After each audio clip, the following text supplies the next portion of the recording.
After seeing so many fake heir storylines, the first thing you did after coming back to this rich family was call out the 4 sisters who kept siding with the fake son. If you don't want me as your brother, I don't need you as my sisters either.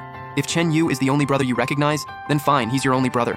Keep him if you want, just stay out of my way. The second you said that, all 4 sisters looked different shades of stunned, while Mr. Chen and Liu Ru got anxious and upset. You looked at Liu Ru, who clearly looked hurt, and let out a soft sigh. Since I came back with Dad, that means I do acknowledge you two. But that's as far as it goes. You were never the type to force your warmth on people who gave you the cold shoulder. You were the young lord of the city of the wrong dead. People were always the ones trying to please you, not the other way around.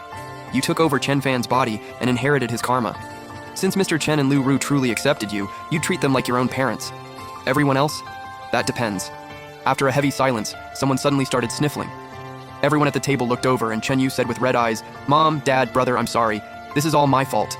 Little brother, please don't blame the sisters." You cut him off right there. "Oh, come on. What is this, a stage play? If you like acting, go ahead, but I'm not watching. Want me to leave? I can give this happy family of 7 back to you, no problem." With that, you got up like you were about to walk out. Chen Yu got shut down so hard his face turned bright red, and he couldn't say a word. Liu Ru rushed over and grabbed your wrist, terrified you'd really leave. "Xiao Fan, what are you saying? This is your home. You can do whatever you want here. Nobody gets to judge you." After that, she shot the daughters a warning look. Mr. Chen backed her up right away. "That's right. You're the master of this house. If anyone has a problem with you, they can leave. From now on, do whatever makes you comfortable. Let's see who dares complain." You were pretty satisfied with how Mr. Chen and Liu Ru handled it. At least those two knew what mattered. If they had also favored the adopted son over their real child, then from now on, you would have only bothered keeping things polite on the surface. Chen Yu looked awkward, wronged, and miserable all at once. He wanted to leave, but he didn't dare. After all, he wasn't the young master of the Chen family anymore. He was just the adopted son now. Liu Ru looked at him and said gently, "Hey you, stop crying. Didn't we already talk about this? Xiao Fan is Xiao Fan and you are you. There's no conflict here. Just stay." Chen Yu sniffled and said, "I just feel bad for little brother." You set down your chopsticks and said impatiently, "Are you done yet? If you really felt sorry for me, I don't see you offering to leave the Chen family. Since you made your choice, stop wearing that pathetic look. It's gross. And one more thing, I'm not your little brother. Call me by my name from now on." You saw right through Chen Yu. He was obviously trying to look pitiful so everyone would feel bad for him. But to you, that kind of trick was nothing. If he wanted to put on a show, fine. But if he kept pushing it, then later on, he wouldn't bother saving face for your parents. Chen Yu froze like he'd just been slapped in public, his face flashing red and green.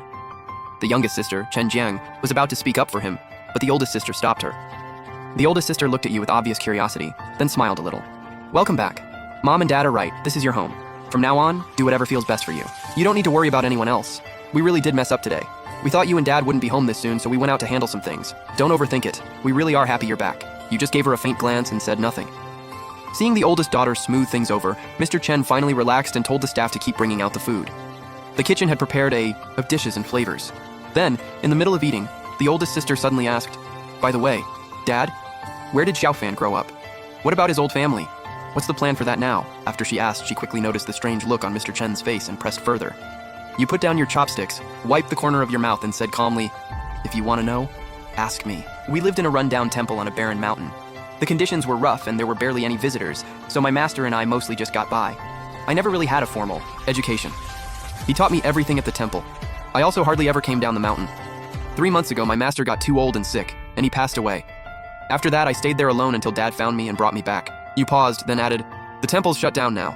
I'm not there anymore. But if one day I want to go back, I still can. I can live there by myself again." You summed up more than 10 years of your life in just a few calm lines, with no complaints, no tears, and no blame. But when Liu Ru and Mr. Chen heard it, their eyes turned red. Even the 4 sisters froze, their feelings all over the place. None of them had expected the Chen family's real son to have lived such a hard life somewhere they knew nothing about. He should have been the pampered young master of the house, yet he spent more than 10 years scraping by in a rundown mountain temple. Even Chen Jiang started feeling guilty. Chen Yu, meanwhile, instantly realized things were going bad. He knew your story had... He almost apologized again out of reflex, but remembered what you just said and swallowed it back. Instead, he changed his tone and said, "Xiao Fan, now that you're home, life's only going to get better. If there's anything you're not used to, come to me. I can help. If you want, I can also take you around and help you get familiar with the area." You only gave him a light answer. "Okay, thanks." Liu Ru held your hand, her eyes full of pain and guilt. You reassured her, "Mom, I'm fine. Life with my master at the temple was actually good. Sure, it was rough, but it was peaceful. He treated me well, and honestly, I grew up pretty happy. And that wasn't even a lie. The real Chen Fan really had been happy. The temple conditions were bad, but his master gave him the best he could. There were barely any people there, the relationships he'd run to the back mountain and play with the animals. He was happy like that. He never thought his life was bitter. The only thing that truly hurt him was watching his master grow old, sick, and beyond saving. That was his only family, the one person holding all his love and emotional support. After his master died, Chen Fan stayed alone at the temple without even anyone to talk to. Half a month later, he went to the back mountain to gather firewood and accidentally fell off a cliff. He was the only one up there, so nobody even knew. That's how he died. After death, he ended up in the city of the wronged dead, and you just happened to be back there handling business and long blessings. But instead, he died young and violently, which meant someone had tampered with his fate. Since you already needed to come to the human world, you made a deal with him. You would borrow his identity in the mortal world, and in return, you'd help him find out who altered his fate. That's how you ended up at the Chen family today. Of course, nobody believed any of that. Mr. Chen and Liu Ru only felt worse for you. In their eyes, you were a thoughtful, kind son who had gone through years of hardship and was still trying to comfort them. The only thing left in their minds was this. From now on, they had to make it up to you twice over. The mood at the table turned heavy after that, and everyone sat there with mixed emotions. The Chen sisters stopped causing trouble and just ate quietly. Mr. Chen and Liu Ru kept all their attention on you, asking every so often if the food suited your taste, which dish you liked, and whether you wanted some soup. They were unbelievably attentive. Chen Jiang tried a few times to say something for him, but every time she looked at you and remembered what you'd said, she swallowed the words back down. You were just focused on enjoying the food, but to the Chen family, it looked like proof you'd barely ever had a proper meal before. The more Liu Ru thought about it, the more it hurt, and she secretly decided she'd cook good food for you every day from now on. After dinner, all the kids moved into the living room.